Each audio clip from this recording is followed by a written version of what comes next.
Hey fam, Speed Duel Bro here. Now, I know you're probably all wondering where's the midterm deck profiles at, Speed Duel Bro. Well, I just want to say that we are currently in the lab play testing and trying different things, so it's underway. So please be patient, fam. The midterm deck profiles are on the way. Now that that's out of the way, in today's deck profile video, we have Umbra and Lumis. Let's get right to it. For the skill card, we have Spell of Mask. For monster lineup, we have 3 the Masked Beast, 2 Ritual Raven, 2 Nudoria, 2 Grand Tiki Elder, 2 Melkid the Four-Faced Beast, and 1 Masked Beast Gardius. For spells, we have 3 Pre-Preparation of Rites, 3 Curse of the Masked Beast, 2 Allure of Darkness, 3 Mask of the Accursed, and 1 Mask of Remnants. And then for traps, we have 2 Widespread Ruin, 1 Justy Break, and 3 Nightmare Wheel. How to win / strategies. Now before we go over the game plan, fam, I want us to review just these 3 cards. Masked Beast is just there to look pretty. But anyways, let's start with the skill card, Spell of Mask. It reads, if a ritual summon the Masked Beast you control is destroyed by an opponent's card effect, you can special summon Masked Beast Gardius from your hand, deck, or graveyard, ignoring its summoning conditions. The other skill, you contribute 1 Masked Beast Gardius, then add 1 the Masked Beast and 1 Curse of the Masked Beast from your deck and or graveyard to your hand. Each of these skills can only be used once per duel. Now fam, I know that this skill isn't really used a lot, but there is a power strategy that I actually really like with this skill card. Stay tuned for that, stick with me, okay? Next up, let's review Masked Beast Gardius. It reads, cannot be normal summoned or set, must first be special summoned from your hand by tributing 2 monsters including at least 1 Grand Tiki Elder or Melkid the Four-Faced Beast. Okay, so that's good. At least 1, and it's going to be a special summon when we do bring out Masked Beast Gardius. Okay, that helps. If this card is sent from the field to your graveyard, target 1 face-up monster your opponent controls. Equip 1 the Mask of Remnants from your deck to it. Alright, let's review the Mask of Remnants. When this card is activated, shuffle this card from the field into the deck. While this card is equipped to a monster by the effect of Masked Beast Gardius, take control of that monster. Oh, so we've got Snatch Steal. Okay. Now that we've reviewed the cards that I've wanted to review, let me show you how to win and the strategies to take you to that victory. Now fam, this deck actually has 2 playstyles. The first playstyle, preferably, is going to be Beat Down because we have a great attacker in the Masked Beast, 3200 attack, right? And then the second playstyle is going to be Burn and Stall because we have Mask of the Accursed and Nightmare Wheel. Now, I know some of you may be upset or displeased with the Burn and Stall aspect, but for those of you that don't know, maybe my newer Speed Duel fam, back in the TCG days, the Burn and Stall tactic was kind of looked down upon because it wasn't considered real Yu-Gi-Oh! Wherein, you summon, you attack, you're trading punch for punch or attack for attack with the opponent. It's like a slugfest. But the Burn and Stall tactic, you literally just kind of annoy the opponent and whittle away at their life points until you win the game, right? So you're probably asking, so Speed Duel Bro, why are you showcasing this Burn Stall tactic or technique since it's looked down upon or displeased by a lot of the community? Well fam, the reason why I'm showcasing this kind of tactics is because as a new duelist, you want to try different playstyles. And I'm here to showcase that you have other playstyles that you can choose from. And who knows? You may like it. You just never know until you try. You know the saying, don't knock it until you try it. And plus, since we're using the skill card of Umbra and Lumis, it's just fitting that we have annoying villain cards like Mask of the Accursed and Nightmare Wheel. Okay, it just fits the profile. All right, fam? Now let's get back to the strategy. Even though this deck has 30 cards and 2 playstyles, the way we go about our business is actually very straightforward and simple. So like I said earlier, we're gonna prefer to beat down the opponent first with the Mass Beast, and we're gonna start off with activating pre-preparation of rites, which will allow us to add Curse of the Mass Beast and the Mass Beast. Okay fam, stick with me now. Now we're going to activate it, and look what else happened to be in our hand. Oh, Ritual Raven. So this basically allows this card itself to be the whole requirement to summon the ritual monster, okay? And it's only for the dark attributes. So we just did that. Now we summon the Mass Beast. Now realistically fam, we are going to run into Floodgate Trap Hole. And so when that happens, that's okay. And the reason why I'm saying that's okay fam is because at the very least, we can just tribute this away for another Mass Beast. And I know that's kind of stating the obvious, but usually when our monster gets Floodgated Trap Hold, our initial reaction is going to be, oh, this monster's useless, it's a sitting duck. But I just want to point out fam that we still can do something with our Floodgated Mass Beast, okay? So calm down, we've got this fam, we're still gonna win. Alright, so continuing with this situation, we had just got Floodgated Trap Hold, right? But luckily for us, we have Grand Tiki Elder. So what we're gonna do next is we're gonna tribute Grand Tiki Elder and our Mass Beast for Mass Beast Gardius. Now fam, this is where I want y'all to pay attention because we now have a power play in our arsenal. The moment Mass Beast Gardius hits the field, we can activate our power play if need be. So what we're gonna do next is we're gonna activate our skill card. Now fam, this is where I really want you to pay attention because this is where the fine print and detail really matter. So we're gonna activate our skill card, specifically the second skill. Let's review it one more time. You contribute 1 Mass Beast Gardius, then add 1 the Mass Beast and 1 Curse of the Mass Beast from your deck and or graveyard to your hand. And then let's review Mass Beast Gardius one more time fam. Specifically the bottom text. If this card is sent from the field to your graveyard, target 1 face-up monster your opponent controls. Equip 1 the Mask of Remnants from your deck to it. So the key thing about Mass Beast Gardius is that we don't need the opponent to activate Mass Beast Gardius effect. We don't need the opponent to destroy it. We don't need the opponent to use their card effect. We can activate Mass Beast Gardius of sending from the field to the graveyard ourselves through the skill card. Now that to me fam is very wonderful. Now let's see what exactly happens when we accomplish this power play. So again, we had just activated the skill card, the second skill. We tribute away our Mass Beast Gardius, which helps us recover these 2 cards right here. And with Mass Beast Gardius effect going off, we will get the Mask of Remnants from the deck and now take control of the opponent's monster. And what do you know, look what else was in our hand. Another Ritual Raven.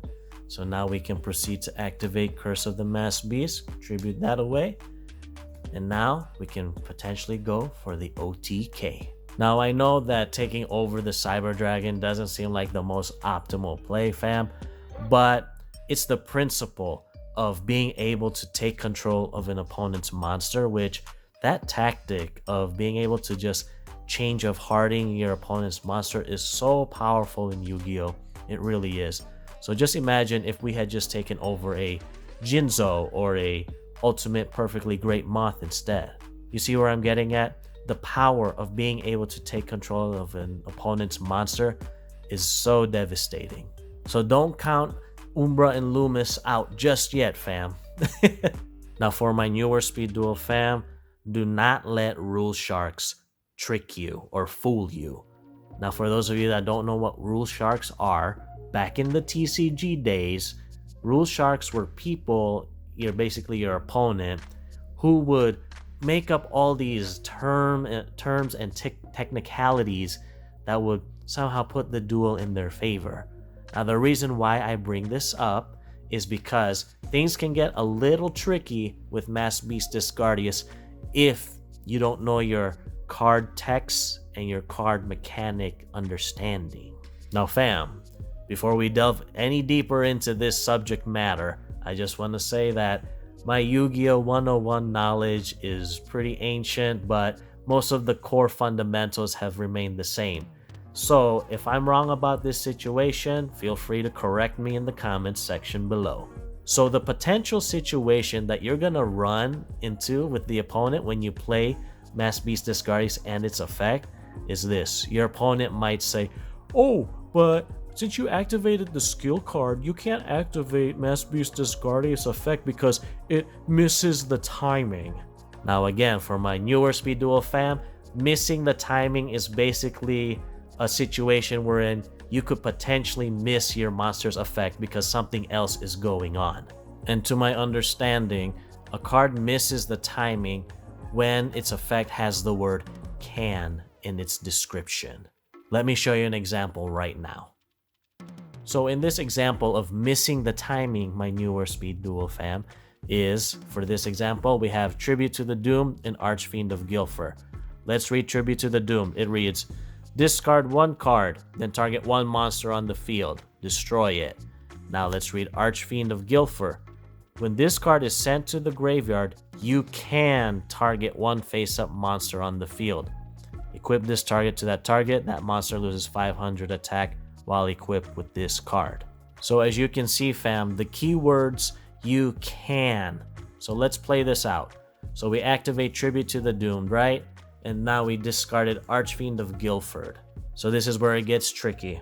Now technically, Archfiend of Guilford is supposed to activate because it hit the graveyard, right? But we're still resolving Tribute to the Doom. So something else is going on when Archfiend of Guilford activates its effect. And remember, the keyword here is "you can." So the way this card chain is going to resolve is basically Tribute to the Doom is just going to resolve without the effect of Archfiend of Guilford, because when Archfiend of Guilford hit the graveyard, Tribute to the Doom was still destroying a monster. Now, I know all my OGs and veterans know this, but again, for my newer Speed Duel fam, this is just some good stuff to know, and please don't be frightened or intimidated by these technical situations. This situation right here, it just comes with dueling experience. You know, you'll get better as you keep playing. So no rule shark can get you. So now let's get back to that field that we had earlier before this example. So in regards to Mass Beast Gardius fam, it reads here, if this card is sent from the field to your graveyard, target one face-up monster your opponent controls. It doesn't have the keywords "you can." So basically what this effect says is that when it hits the field to the graveyard, this is what happens. Straight up. Alright, now that all that technical stuff has been just reviewed and discussed, let's get back to this field. So remember when I said that there was two play styles in this deck, one being beat down and the other was burn install? Well, let's say the opponent somehow cleared our monster field and we've got nothing, right? Well, that's where the burn install aspect comes in, because we have Nightmare Wheel and Mask of the Accursed, which will stop the opponent's monster in their tracks and it will burn away their life points. Now, of course, fam, if it's more optimal to just burn install first, then of course you go for the more optimal play. But again, I just wanted to showcase the two play styles that this deck has. And then the tactic of the power play of Mass Beast Gardius with the skill card, that's just the extra spice or the extra sauce to the deck. Card analysis, the skill card Spell of Masks. Now fam, I know that I only basically went over the second skill and its usage in this deck, but realistically fam, that first skill, you know, regarding the Mass Beast, if it's destroyed, we can summon out Mass Beast Gardius, ignoring its summoning conditions. Realistically, that first skill is not gonna happen fam, because a lot of the cards in speed duels don't destroy during an opponent's main phase. Yeah, there's offerings to the doomed, but a good and smart Yu-Gi-Oh player is not gonna do that. They're gonna wait for the battle phase, so that, because after the battle phase, it's the end phase of the turn, meaning you or I can't do anything after the battle phase. So that's what the opponent's gonna be waiting on. So realistically, that first skill on Spell of Mask, it's not really gonna happen. We're using Spell of Mask more so for its second skill so that we can take control of an opponent's monster, which is a very powerful tactic in Yu-Gi-Oh! So all in all, not a bad skill. And then we play 3 Masked Beasts. Again, as mentioned earlier, we look to beat down the opponent and apply that offensive pressure because Masked Beast has a magnificent 3200 attack. And then we play the 2 Ritual Raven. Now this for me, fam, was more of a tech choice. I like how Ritual Raven was a dark attribute and that we only need Ritual Raven alone to sacrifice if we're gonna summon the Masked Beast. And the reason why I bring up that dark attribute too, fam, is because all of our monsters are dark attribute, so you know what that usually means. That's gonna have good synergy with Allure of Darkness, which will further our consistency level. And then we play the 1 Masked Beast Gardius. Now, Masked Beast Gardius in this deck is the extra spice or the extra sauce boss. And the fact that we don't need the opponent to activate Masked Beast Gardius effect is just simply wonderful. And then we play the 2 Grand Tiki Elder and the 2 Melkid the 4-Faced Beast simply because of Masked Beast Gardius. We need at least one of them on the field in order to special summon the sauce boss. And then I play 2 Newdoria. Now this, fam, is another tech choice for me. I think it just works great in this deck because it's a dark attribute, and the fact that when it's destroyed by battle, we can destroy a monster on the field. So anything that may be a little troublesome, Newdoria will handle it. And then we play 3 Pre-Preparation of Rites. This right here, fam, just adds another level of consistency to a 30-card deck. And then we play 3 Curse of the Masked Beast. Now this is required in order to bring out our boss monster, the Masked Beast. And on that note, fam, I just want to point out that we could potentially summon the Masked Beast 4 times. Yes, you heard me right, 4 times. 3 because of these spell cards, and then the 4th time will come from activating the 2nd skill on the skill card. Ain't that something? And then we play 2 Allure of Darkness just to, again, add more consistency in a 30-card deck. And then we play 3 Mask of the Accursed, which is basically Nightmare Wheel in spell card form.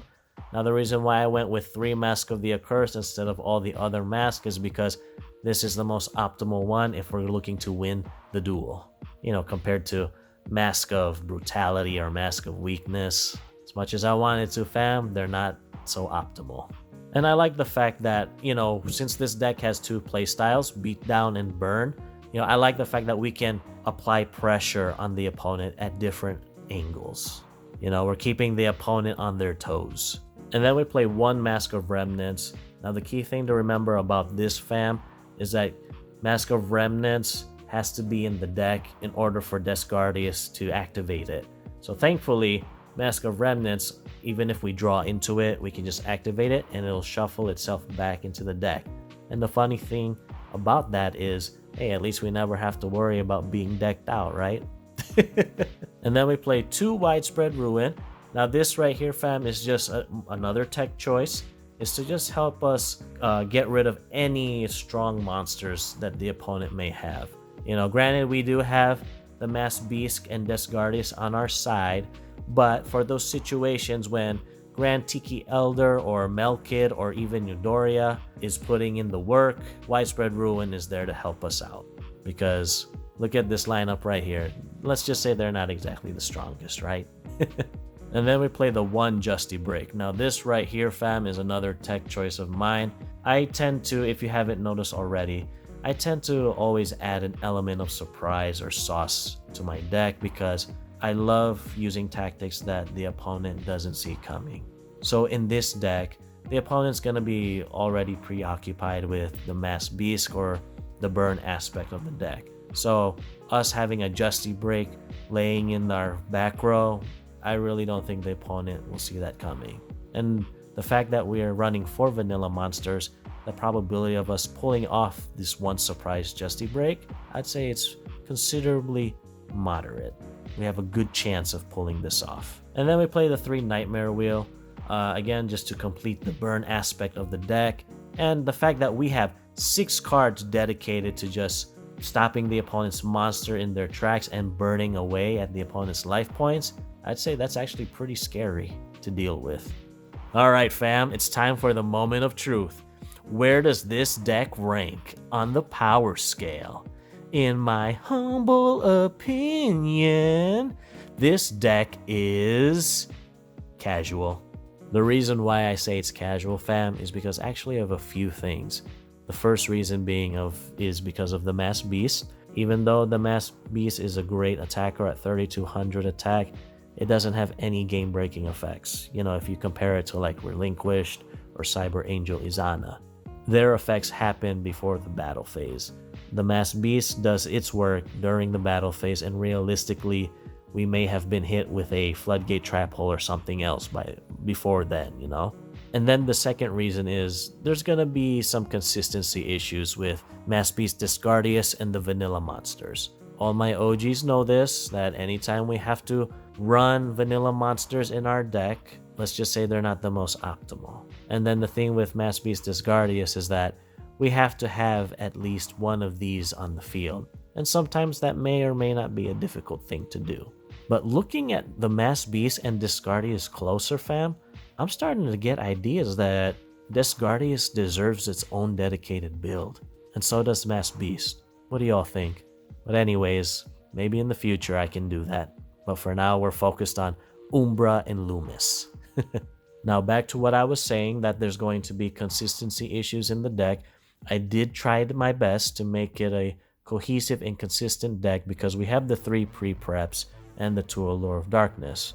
And when you play test this deck for yourself, you will experience the synergy that I'm talking about. And for a casual deck, this deck is actually pretty good. But like I always say, fam, with my casual decks, don't expect too much from it, just have fun with it. And this deck is more so for the people who just wanted to give the Mass Beast and Disgardius a chance, and also, you know, if they wanted to be a Yu-Gi-Oh villain for a day by using the skill card Spell of Mask. So there you go, fam, that's the deck. I hope you enjoyed, and if you did, feel free to hit the like button, helps me out a lot. And if you haven't subscribed to me already, your Speed Duel bro, you're more than welcome to subscribe because 2 things. 1, I always play to win, and I'll teach you how to win. And 2, if you love Speed Duels, I'm sure you'll love me too, your Speed Duel bro. Again, I know that some of you were probably expecting some new midterm deck profiles. I just want to say that we're in the lab playtesting as we speak, and new midterm deck profiles are on the way. Thank you for watching, fam. I appreciate all of you, and I'll catch you all in the next one. Peace.